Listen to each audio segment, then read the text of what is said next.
జగన్ కు ప్రజలు మరోసారి నమ్మరు. చంద్రబాబు నాయుడు రెక్కల కష్టంతో పార్టీని అధికారంలోకి తీసుకొచ్చారని, బాబును ప్రజలు నమ్మారు కాబట్టి అధికారంలోకి వచ్చామని బుద్దా వెంకన్న అన్నారు. జగన్మోహన్ రెడ్డి ప్రజలు మరోసారి నమ్మే అవకాశమే లేదన్నారు. వైసీపీ నేతలు కాజేసిన డబ్బు గురించి ప్రజలకు చెప్పడం తప్ప అని ప్రశ్నించారు. జగన్ భవంతుల్లో ఉండొచ్చు కానీ పేదవాళ్లు సొంత నివాసాల్లో ఉండకూడదా అని నిలదీశారు. టిడ్కో ఇల్లు జగన్ ఎందుకు పూర్తి చేయలేకపోయారు? గాలి మాటలు చెప్పడం వైసీపీ నేతలు మానుకోవాలన్నారు. 2024 నుంచి 29 కాలంలో రాష్ట్రం పరుగులు పెడుతుందని, అసలు రాష్ట్రంలో ఎన్ని శాఖలు ఉన్నాయో జగన్మోహన్ రెడ్డికి తెలుసా? ఇప్పటికే ప్రజలు ఓటు రూపంతో వైసీపీ నేతలకు వాతలు పెట్టారని, నిజంగా కొలిమిలో కడ్డీ పెట్టి వాత పెట్టేదాకా తెచ్చుకోవద్దని బుద్దా వెంకన్న హితవు పలికారు. ఈ రోజు నువ్వు పులివెందుల్లో రాజీనామా చేసి ప్రజల ముందుకెళ్ళు. పులివెందుల ప్రజలు ఏం కోరుకుంటున్నారో తెలుస్తుంది. ఇవాళ చంద్రబాబు గారికి 35 రోజులైతే 35 రోజుల మీద నన్న పేరు నాన్ని పెట్టినటువంటి తప్పులు మాట్లాడటం అనేది చాలా విడ్డూరంగా ఉంది. అసలు పేరు నాని నువ్వు బందరికి ఏం చేసావు చెప్పు. బందర్ పోర్టు చంద్రబాబు నాయుడు గారు 2019లో మళ్ళీ ముఖ్యమంత్రి అయితే ఈ పార్టీకి బందర్ పోర్టు పనులు పూర్తి చేసేవాళ్ళు. నువ్వు అసలు నువ్వు అక్కడ ఏం చేసావు? నువ్వు అసలు బందరికే నువ్వేం చేయలేకుండా చేయని మనిషివి. ఇవాళ జగన్మోహన్ రెడ్డి మాట్లాడమన్నారు, పిల్లలన్నీ పారిపోయినాయి, నువ్వు పుడింగిలాగా వస్తున్నావు.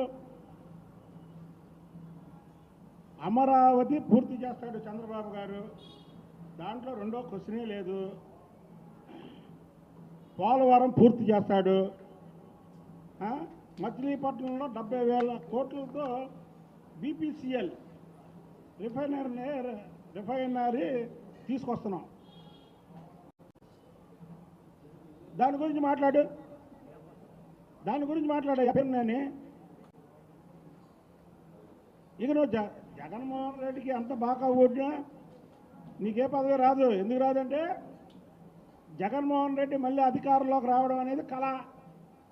ఈ రాష్ట్రంలో జగన్మోహన్ రెడ్డి లాంటి వాడిని మళ్ళీ ముఖ్యమంత్రిని చేయడం అనేది కళ.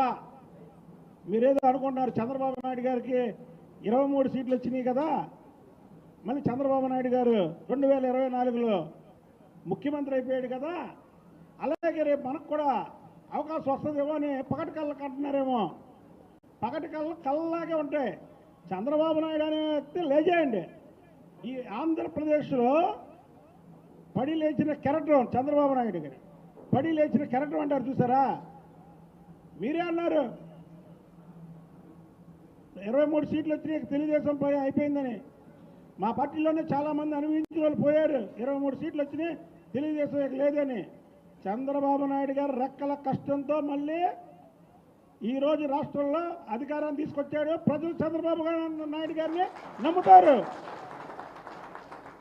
జగన్మోహన్ రెడ్డిని ఎవరు నమ్ముతారు? ఏ వర్గాలు నమ్ముతాయి? ఏ మతాలు నమ్ముతాయి? చెప్పండి.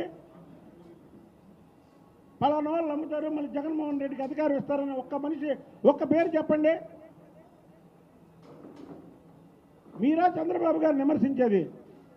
మీరా చంద్రబాబు గారు 35 రోజుల పాలనను విమర్శించేది? మీరా ఈ రాష్ట్రాన్ని అప్పుల పాలు చేసినటువంటి వాళ్ళు చంద్రబాబు గారిని విమర్శించేది? మీరా చంద్రబాబు గారి వయసు గురించి మాట్లాడేది? 35 రోజుల్లో ఏ రోజన్నా ఖాళీగా తీసుకున్నాడా చంద్రబాబు గారు? ప్రజల కోసం, ప్రజా పరిపాలన కోసం ఎన్ని మీటింగులు పెట్టాడు, ఎన్ని రివ్యూలు పెట్టాడు, ఎన్ని శ్వేతపత్రాలు. మీరు దోచుకున్న డబ్బు, మీరు కాజేసిన డబ్బు ప్రజలకు చెప్పడం తప్ప? చెప్పండి, తప్ప? ప్రజలను చెప్పానండి.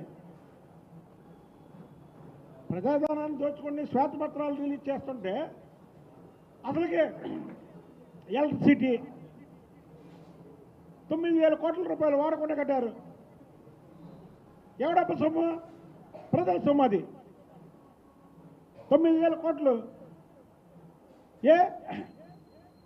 నువ్వేమో భవంతుల్లో ఉండొచ్చు, నీకు హైదరాబాద్లో లోటస్ పాండ్లో భవంతి, తాడేపల్లిలో భవంతి, అక్కడ బెంగళూరులో భవంతి, ప్రజాధనంతో నువ్వేదో మళ్ళీ ముఖ్యమంత్రి అవుతావని అక్కడ రుషికొండలో భవంతి. కానీ పేదవాడికి ఇల్లు ఇవ్వడానికి నీకు చేతులు రావు. ఆ 9,000 కోట్ల రూపాయలు టిట్కో ఇల్లు మీద ఖర్చు పెడితే ఇవాళ పేదలు ఎంతమంది ఆ ఇంట్లో నివసించే వాళ్ళు? దీనికి సమాధానం చెప్పండి. ఎందుకు మీరు టిట్కో ఇల్లు పూర్తి చేయలేదు? చంద్రబాబు నాయుడు గారు హయాంలో దాదాపు 90 నుంచి 95% పూర్తయినటువంటి టిట్కో ఇల్లు మీరు ఎందుకు ఇవ్వలేదు? మీకు ఎందుకు చేతులు రాలేదు? దీనికి సమాధానం చెప్పండి. మీరు 35 రోజుల పాలన మీద మీరు విమర్శలా? ఇవాళ ప్రజలు హాయిగా గుండెల మీద చెయ్యేసుకొని పడుకుంటున్నారు. మీ ప్రభుత్వంలో ఎవరన్నా పడుకున్నారా? ఏ వర్గాలన్నా పడుకున్నాయా? చంద్రబాబు నాయుడు గారికను జగన్మోహన్ రెడ్డికి పోలిక. జగన్మోహన్ రెడ్డి నక్క అయితే చంద్రబాబు గారు నాగలోకం. వాళ్ళిద్దరూ పోలిక పెట్టి మీరు ప్రెస్ మీట్లు పెడితే ప్రజలు హర్షిస్తారా? చంద్రబాబు నాయుడు గారిని 4 సార్లు ముఖ్యమంత్రిగా ఎన్నుకున్నారు ఈ ప్రజలు. 99లో ఆయన ముఖ్యమంత్రిగా 2004లో ఓడిపోతే తిరిగి 2014లో మళ్ళీ ఎన్నుకున్నారు. 2019లో ఓడిపోతే మళ్ళీ 2024లో ఎన్నుకున్నారు. పడి లేచే కరెక్ట్. వేరే ముఖ్యమంత్రి ఏ ముఖ్యమంత్రి వచ్చినా ఈ ముఖ్యమంత్రి మనకు పనికిరాడు, మళ్ళీ ఆ ముఖ్యమంత్రి చంద్రబాబు గారే కావాలనుకుంటారు ఈ రాష్ట్ర ప్రజలు. అదే చంద్రబాబు నాయుడు గారు చూస్తారు, మార్పు కోసం చూస్తారు. ఒకసారి అవకాశం అంటే చూస్తారు, ఇస్తారు. కానీ ఆ ముఖ్యమంత్రిని చూశాక ఈ ముఖ్యమంత్రి మనకొద్దు, ఆ ముఖ్యమంత్రి చంద్రబాబు గారే కావాలనుకునేవాళ్ళు ఈ రాష్ట్ర ప్రజలు. దట్ ఈజ్ చంద్రబాబు నాయుడు గారు. మీరు ఈ గాలి మాటలు, గాలి కబుర్లు ఇక మానేయండి. మీరు మీ ప్రెస్ మీట్లు పెట్టినా మీరు ఎవరిని చూడరు. ఇవాళ రాష్ట్ర ప్రజలు హాయిగా సుఖశాంతులతో హాయిగా ఉన్నారు. చంద్రబాబు నాయుడు గారికి బ్రహ్మరథం పడుతున్నారు, పవన్ కళ్యాణ్ గారికి బ్రహ్మరథం పడుతున్నారు, లోకేష్ బాబు గారికి బ్రహ్మరథం పడుతున్నారు. వీళ్ళ ముగ్గురు నాయకత్వంలో ఈ రాష్ట్రంలో ఎంతో పరుగులు తీస్తుంది, పరుగులు పెడతారు.